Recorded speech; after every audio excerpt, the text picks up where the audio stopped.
Hi friends, I'm Erin and this is Erin Go Live. When you are seeing this video, I am officially a published author. The book, No Matter What, comes out today, November 29th. It happens to be my 40th birthday. Best birthday present I could think of is having my book published. In case you're new to my channel, let me give you just a brief synopsis of what my story is, therefore what this memoir is, and what you can expect from the book. So in 2007, my late husband, Sam, who was my high school sweetheart, was hit by a roadside bomb in Iraq serving as a US Marine. He suffered a very severe traumatic brain injury requiring 24-hour nursing care. I spent the next 13 years being his caregiver, standing by him, and trying to make the best of the situation. So this memoir is both our love story, but also kind of a how-to via how I did. How do you overcome a tragedy and continue to step forward in life and try to thrive through a really terrible situation? It's really about resilience and the power of positivity. Ultimately, pain is inevitable, but suffering is a choice. What's going to follow in this video is a short excerpt from the book, about 2 pages from the middle of the book, as well as me answering some questions about the writing process and how best to get a hold of the book. I have an excerpt to read. This is the first 2 pages of chapter 8 called Grief and Recovery. Grief, or deep sorrow, is typically caused by great loss. Sam was still alive, but I had lost a lot. Most of all, I had lost my future. The dream of what my future would be and who I'd spend it with. Not only was I grieving the loss of the man I loved, but the loss of our dreams of drinking lemonade on the porch watching our grandkids play. Now I just prayed he would survive until tomorrow. I was in shock, a constant state of disbelief and horror. Though the vision changed over time, the future looked more like an endless reflection of mirrors than a clear vision of what our future could hold. But then life shook me back to reality. Bring, bring, bring, bring. Hello? Mrs. Nichols? Your husband has taken a turn for the worse. You need to get up here right now. Panic, absolute dread. My abdomen felt like it had just been hit with a cannonball. I couldn't breathe. Since we were staying in the Navy Lodge on the Bethesda Naval Base, I grabbed my phone and called Sam's parents and brother in their rooms so we could make the 5-minute walk to the hospital together. It was still dark, but the August air in Maryland was already hot and humid. We raced to the hospital. No one said a word. How does one function with a cannonball-sized hole in their abdomen? I was praying silently, unable to truly form coherent thoughts. Sam's family was probably doing the same. No visitor restrictions this time. We were all led in immediately to the ICU. Monitors blared as we approached Sam's room. A flurry of activity surrounded him. I could see by the monitors that his heart rate was in the 220s and his blood pressure had tanked. We must have had a conversation with the doctors and nurses, but I have no memory of it. I only saw Sam, and had an eerie sense of calm and control.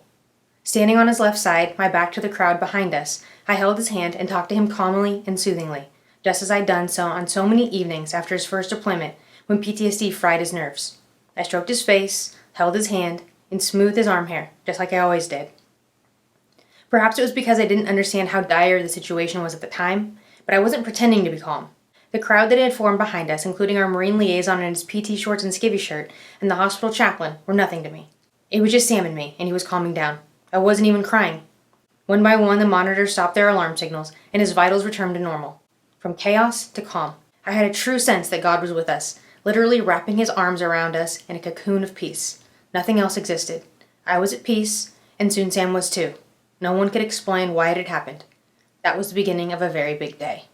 So I wanted to answer a few questions that people had about how to get the book, about the book writing process, and so forth. So someone asked me, actually a few people have asked me, what's the best way to get the book that benefits me the most? And that would be buying it on Amazon. So the day of launch, today, when you first are seeing this video, the ebook is only 99 cents. So the more ebook copies that are bought, the better I have a chance to get an Amazon bestseller. Even if you buy a hard copy of the book, you're not going to get it immediately. It's print on demand, and so it's going to take a little bit for it actually to ship out to you. So it's only 99 cents to get the e-copy. So if you wanted to start reading it right away, you can get for 99 cents the Kindle version. You don't have to have a Kindle to read it. All you have to do is download the Kindle app, which is free, and you can read it right there on your phone or tablet. I'm more likely to get that bestseller status with the e-copies, so the more e-copies sold, the better. I've had some questions too about what the writing process was like, and and the kind of the emotional experience of writing our story and recounting some really tragic events. I really wrote the book in two main phases. The first phase, which was the first and second draft, was really just laying out the timeline of events. What happened? I put very little effort into emotive language in that. I was really trying to lay the foundation of these are the events that happened in the order in which they happened. In the second draft, I had added some of that emotive language, but we still had a long way to go.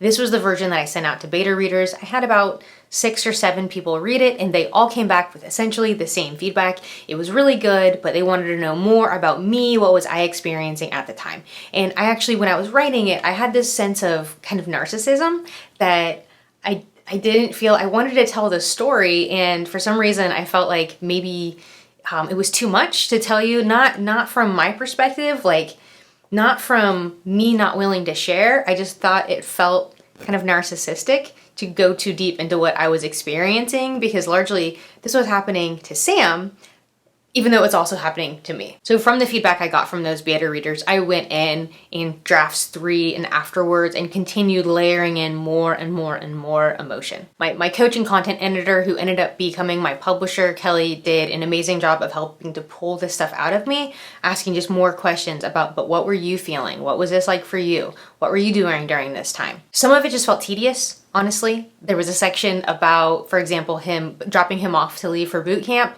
that it's kind of an important piece of the story, and it just kind of felt tedious to write. And so I almost had to be convinced to write that part. As challenging emotionally as a lot of the sections were to write, like the death chapter, the grief chapter, those were really emotionally taxing.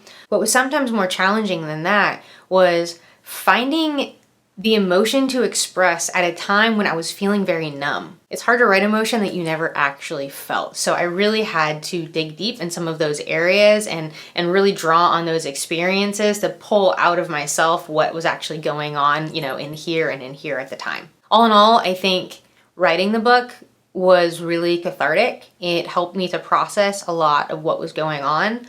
To be honest, I am still quite numb. I have grieved a lot, and I think I'm past a lot of that deep grief at this point, but I continue kind of to be numb, and even the fact that I can just talk so plainly about a really tragic set of circumstances in my own life, I think kind of speaks to that. So I'll be interested to see kind of how my story continues on and how that grief is going to manifest itself in the future. I was asked a question about what it feels like to be so transparent and vulnerable and putting my story out to the rest of the world.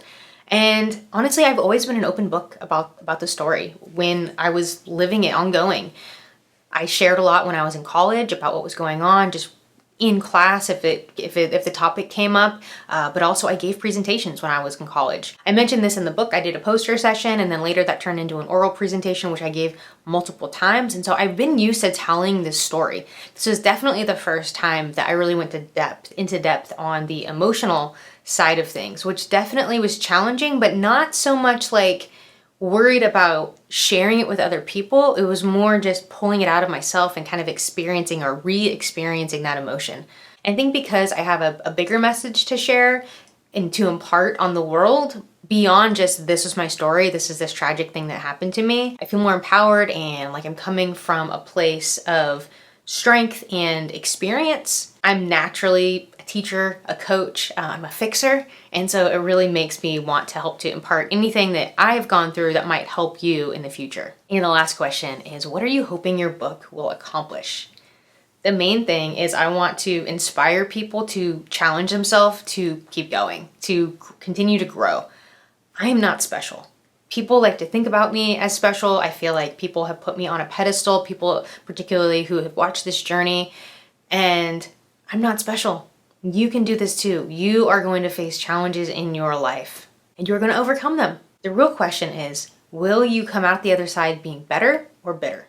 And I want to challenge you to really look for the positive in situations. Look for the growth. Continue learning, continue trying. And I encourage you to take on this promise that Sam and I had made to each other, to never stop trying, to never be complacent, to never give in, no matter what.